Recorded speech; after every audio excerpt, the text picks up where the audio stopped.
अस्सलाम वालेकुम। मैं हूं शाहनवाज़ बुखारी और आज हम बात करेंगे वर्कमैन कंपनसेशन एक्ट के बारे में। आज हम एक अहम सवाल के जानब जाएंगे जो अक्सर इम्तिहानात में पूछा जाता है। What is the object of workman compensation act. इसको हेडिंग वाइज हम पढ़ते हैं कि ये क्या है। चलें शुरू करते हैं। This act provide social security to employees. The following object has been narrated in the workman compensation act 1923 are as under.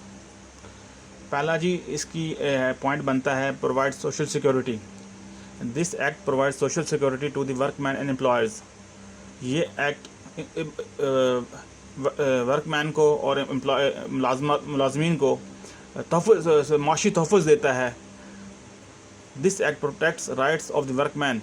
ये एक्ट वर्कमैन का हकूक़ का तहफ़्फ़ुज़ करता है।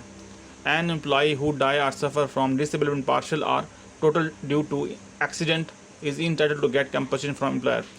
जो एम्प्लॉई काम करने वाला मुलाजिम अगर किसी हादसे की सूरत में डिसेबल हो जाता है या वक्ती तौर पे उसको चोट पहुंचती है तो वो उसको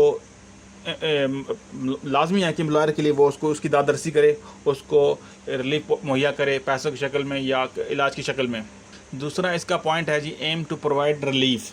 this act is providing relief to injured workman. ये एक मुतासरा वर्कमैन को रिलीफ पहुँचाता है। This the aim of this act to provide workmen or their dependents some relief or compensation in case of accidents arising out of and in the course of employment causing either death or disablement। ये act किसी भी हादसे की सूरत में workman या हो या employer हो उनके वर्सा को एक मकबूल मुआवजा मुहैया करता है जो कि शेड्यूल 3 में मुहैया दिया गया है।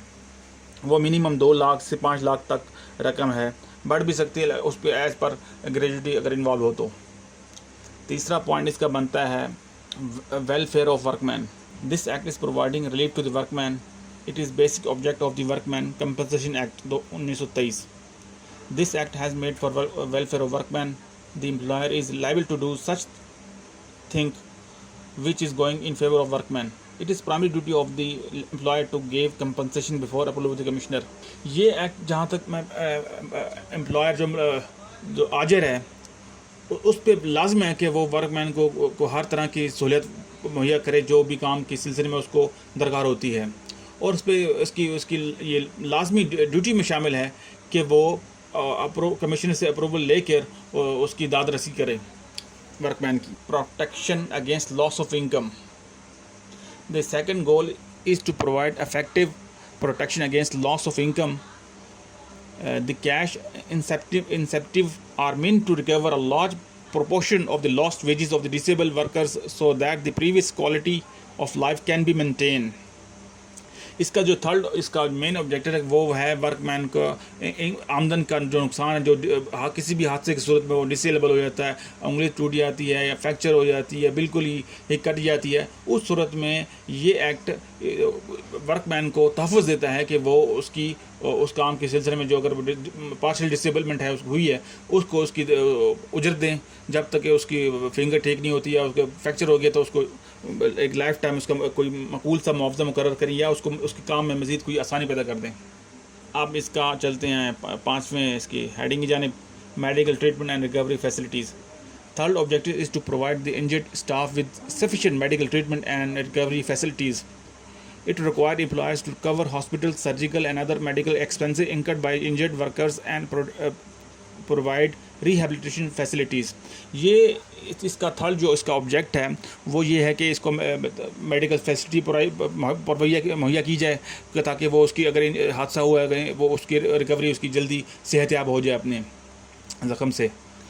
तो एम्प्लॉयर इस मद में उसकी तमाम जो हॉस्पिटल में होने उठने वाले अखराजात हैं वो बर्दाश्त करेगा और उसके दोबारा से उसको बहाल करने में तमाम जो सहूलियात हैं वो बुरोकार लाएगा। नंबर 6 जी promote employer to reduce work related mishaps. Another aim is to provide employers to reduce work related mishaps and develop effective safety measures। Organizations with superior accident rates pay compensation premium as experience ranking is used to motivate the employees to minimize work related accident and illness। और दूसरा सबसे main काम यह है कि employer का कि उसकी दादरसी करे किसी भी हादसे की सूरत में, किसी भी मिसहैप की सूरत में, और उसको ये और काम के दौरान एम्प्लॉयर यकीनी बनाए कि ऐसे सेफ्टी मेजर प्रोवाइड की जाए और ऐसे निशान अवेज़ा की जाए नोटिस बोर्ड पे कि वो अगर किसी मशीनरी, ऐसी कोई ख़तरनाक मशीनरी है जिसमें ख़तरा है, तो वो उसको नोटिस बोर्ड पे अवेज़ा करे ताकि तमाम वर्कर इसको बखूबी पढ़ कर, समझ कर और इसके प्रिकॉशन में इसकी एहतियाती तदबीर के साथ वो काम करें। अब जी 7वां इसकी हेडिंग बनती है जी reduce litigation. Workman compensation laws are above designated to reduce litigation. एक वर्कमैन कंपनसेशन का एक और भी सबसे बड़ा फ़ायदा ये है कि ये सिविल लिटिगेशन को कम करता है, दीवानी केसेस को कम करता है कि जो भी मसले मसाइल हों वो फैक्ट्री या इंडस्ट्रियलिजेशन के अंदर ही हल हो जाएं। Disabled employees are automatically paid compensation without having to sue their employees। किसी भी डिसेबल को, वर्कमैन को बगैर किसी मुकदमाबाजी के उसको उसकी दादरसी दी जाए। The goal is to reduce the number of lawsuits pending in court, which help to minimizing or eliminating legal fees charges to lawyers।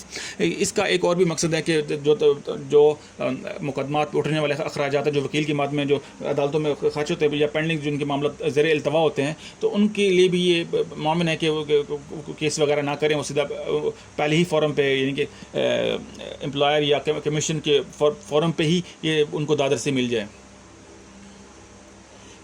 Social safety. This act provides social safety to the workman and employer too. The object of Workman Compensation Act is providing social safety of workmen as well as employer. It is essential all precautionary measures should adopted by an employer to give relief to injured workman. इस act का सबसे main जो काम है वो है कि worker को माशी तोहफ़्फ़ देना और उसको उस पर उठने वाले तमाम अखराजात और तमाम उसकी हिफाजत करने वाले आलात उसको मुहैया करें ताकि वो अपने काम पुरसकून अंदाज में कर सके। इस सिलसिले में एम्प्लॉयर को चाहिए होता है कि वो तमाम इक़दामात को उठाए जो सेफ्टी और के लिए ज़रूरी हों वर्कमैन के लिए। आज की वीडियो इतनी, फिर मिलेंगे नेक्स्ट वीडियो में। खुदा हाफिज़।